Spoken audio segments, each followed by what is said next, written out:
কিয়ামতের দিন, যেদিন কোনো ছায়া থাকবে না, আল্লাহর আরশ ব্যতীত আরশের ছায়া ছাড়া কোনো ছায়া থাকবে না। ওই দিন আরশের নিচে 7 শ্রেণীর লোকেরা জায়গা পাবে। ওর ভিতরে হবে এক শ্রেণী হবে ওয়াশাবুন নাশা ফি ইবাদাতিল্লাহ, ওই সব যুবক যারা রাত কাটিয়েছে আল্লাহর ইবাদত করে, চোখের পানি ফেলেছে, তাদের জন্য জান্নাত যুবকদের জন্য।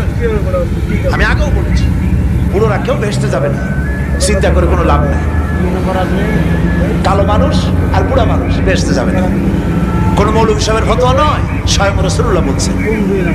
এখন তো বুড়ো মানুষেরা মহা মুসিবতে পড়ছেন, আমিও আপনাদের দল, চিন্তার কারণ নাই।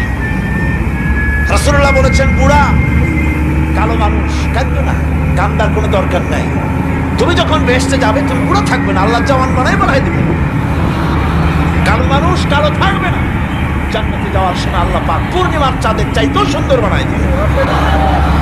সুতরাং যুবকেরা, বেহেশত তোমাদের জন্য, এই বেহেশতের জন্য তৈরি হও, জান্নাতে যাওয়ার জন্য তৈরি হও। এই দুনিয়ার নারী বাড়ি গাড়ি তুচ্ছ আল্লাহর জান্নাতের সামনে। সাহাবায়ে কেরাম জীবন দিয়েছেন জান্নাতের আশা। সেই জান্নাতের আশা, জাহান্নামের ভয় আর জান্নাতে যাওয়ার লোভ